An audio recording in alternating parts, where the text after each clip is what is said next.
Hi there, and welcome to This Feels Right. I'm your host, Joel Silverstone, and for over 20 years, I've been helping people in business and sometimes in life to be more influential using their communication skills. And what that means is they're able to speak to the logic and, most importantly, communicate and connect to the emotion. So the other person says, yeah, this feels right. So, listeners, if you are looking to be able to shift behaviors, ideas, and actions of others without being manipulative, then you're in the right place. And today is a really fun show because I'm going to be answering some of the questions that have come my way. So we're going to spend the next 15 minutes and we're going to look at three main questions, and they're all pretty much related. So question number one, such a juicy one, and get this all the time, is how does one give feedback and how does one receive feedback? Question number two is I've told them so many times and they refuse, or they just simply don't change or put these ideas into action. And the third and final question I'm going to tackle today is I have to sell in this right now, but it doesn't feel right to be selling right now in this current climate. So I'm going to unpack that a little bit more. And again, all three are related. So let's start with the one around giving and receiving feedback, because that is not only is that about feedback, I mean, it's also even very closely related to talking about difficult conversations. So number one, when the idea about we know we have to give feedback or we know we're going to be receiving feedback, the first thing is to our reaction to any event is going to be emotional. So what that means is our cortisol level is going to be 50% higher than normal. Our adrenaline kicks in. Our self-talk gets in the way. And self-talk is because our first reaction to that event is emotional. So there's a story that you're telling yourself. There is assumptions that are being made. There are judgments that are happening on both sides. So when you arrive at that moment to give or receive feedback, understand that emotions are heightened. So let's start with the receiving feedback part first, because if we're going to give feedback, it's really important to think about the other person's perspective, what's going on in their mind. And for our end, about receiving feedback, let's start with the intention of feedback in general. And in general, the intention of feedback is about growing the other person, giving them some ideas and suggestions to be able to grow. So if you have that intention in receiving the feedback, have that lens in going into it, which is this person's intentions. And they are a person, they are a human being. This is not a robot giving me feedback, not yet. This is a person giving me feedback. So there's an intention behind that, which is about my growth or making me better at whatever it is that I am doing. Now, that feedback that comes your way may not always be that astute. So our job is, number one, is, I like this expression, Q-tip, which is quit taking it personally. To get past the parts that may seem or feel that they are personal attacks, and look at where is there the truth in that. And it may not hit you right there in that moment, but to be able to breathe it in, maybe challenge what may be some of those assumptions, and before you react, think about how you want to respond. So don't react, think about how you want to respond to that feedback. What is the truth in that? As you are receiving feedback, also to be able to share and speak up about maybe some things that don't quite feel right, and give an explanation as to why this doesn't feel right when you are receiving the feedback. If you wait till you are have that conversation in the hallway after the fact, you are not going to move forward. So it is important to go in and realize, as person receiving feedback, you do have a voice. It's important to share that voice, and in a way that is not reacting, but in a way that is responding to the feedback. And where is the truth in that? Now, when giving feedback, it starts with an intention versus an objective. Your objective might be change that person, or they need to put something into action or put something into play. An intention is about that smaller step. So an intention might be, number one, do I want to make this person feel bigger, or do I want them to feel smaller? So already starting off with that intention. The reason I bring this up is Feedback is only going to work if you create a place of safety and trust that this is in the best interest of the other person and is not a personal attack. Because if it is personal, then it's not going to get anywhere. The other thing that we want to do is we want to start off with a positive, if possible, and something that is specific and concise when giving something positive, such as using an I message, I observed that when you did this, it had this impact.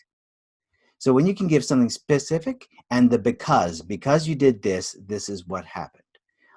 And also giving a bit of an agenda, which is I do want to talk about a couple of positives, and I also want to talk about something that is talking about your growth or talking about some changes that we'd like to make, and I want to have your input on that. So if someone knows that where this is going to go, it makes it a lot easier for them, A, to receive the feedback. They have an expectation of what this is going to be about. And it also helps give you permission to be able to give and more confidence and courage to give that formative feedback because you set it up at the beginning as an agenda. Let's go to the next question, which is I've told this person a million times, but they refuse to change. So one thing I want to bring into this play is something that's going on currently, of course, which is empathy. So number one, to recognize that there are 3 levels of empathy. So right now, with everything that's going on in our lives, we are probably at a high level of empathy, being that part of what we call compassion, which is the deepest level of empathy, which is you just want to help. It's that gut instinct of I just want to help without even thinking about it. The second level of empathy is somewhere in between, which is that emotional empathy, which is I can relate. And we all fall into that right now. It's the one positive I think that's coming out of the current climate is we are all in this together. And that is that emotional empathy. We can all relate. We can all share similar challenges. They may not be the exact same, but it's the same ideas and emotions of how we are feeling during these challenging times.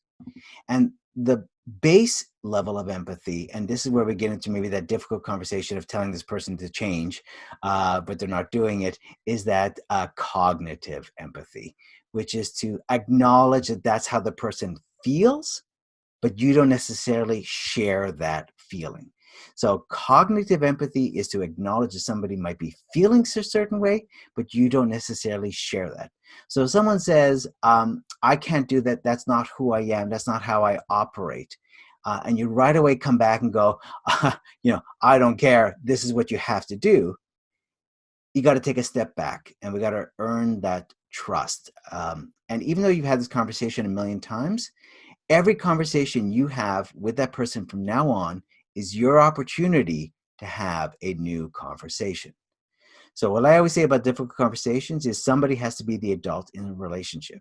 So a new conversation means you're being the adult in the relationship. You are taking charge and you are acknowledging their emotions or their challenges or their frustrations with doing this new model.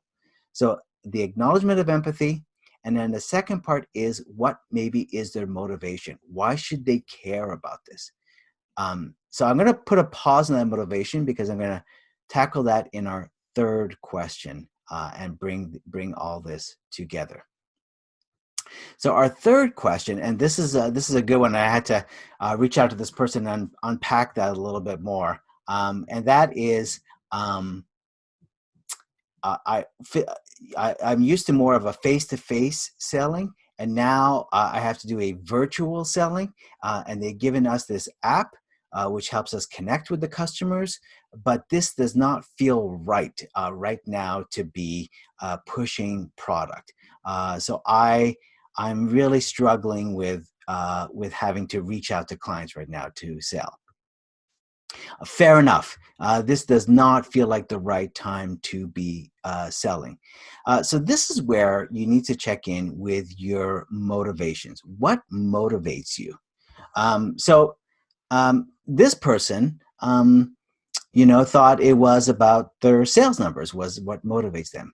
Well, often that's not really what motivates us. We know for a fact that money doesn't really quite motivate us. It can motivate us in the short term, but not in the long term. What really motivated this person actually was the idea of connecting with their customers. They really enjoyed the part of that face-to-face with the client. And this felt really cold and distant to be using technology without actually having the face-to-face interaction. On top of that, having to say, here's product, and don't you want to start buying product right now?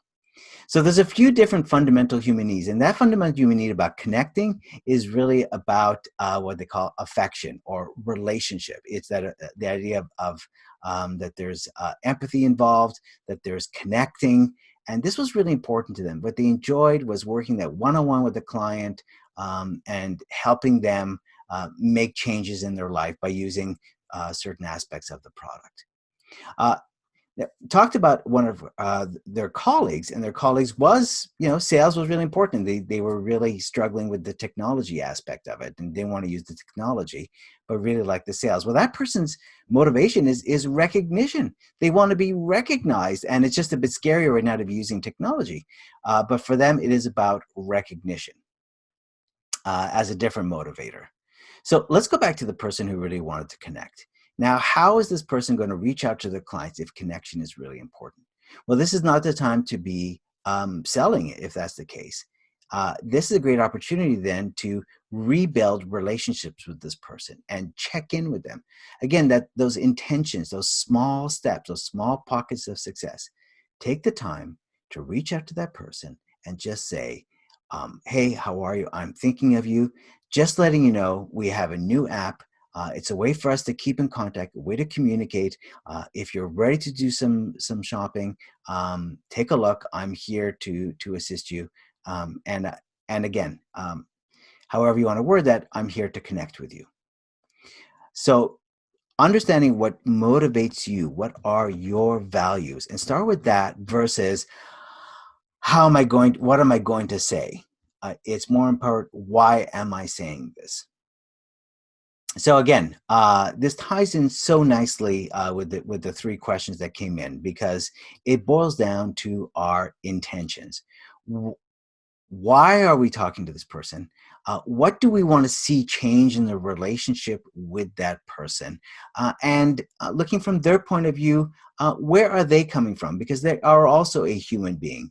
So if you are receiving feedback, that person giving you feedback, they're a human being. What I like to say is everybody likes chocolate. That's one thing we can all agree on. And in this time, one thing we can all agree on is that we are all in this together. And so that is actually a great place to start connecting in no matter what it is that you're doing, whether you're giving feedback, receiving feedback, whether you're trying to get someone to change, or whether you're trying to reach out and maybe have a sales conversation.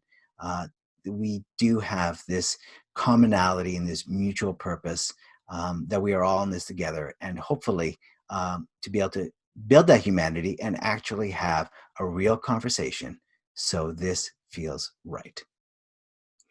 Thank you so much for listening. And again, if you have any other questions, we will do this again down the road on a future episode. And I look forward to speaking with you next week. And this has been This Feels Right. Again, I'm your host, Joel Silverstone.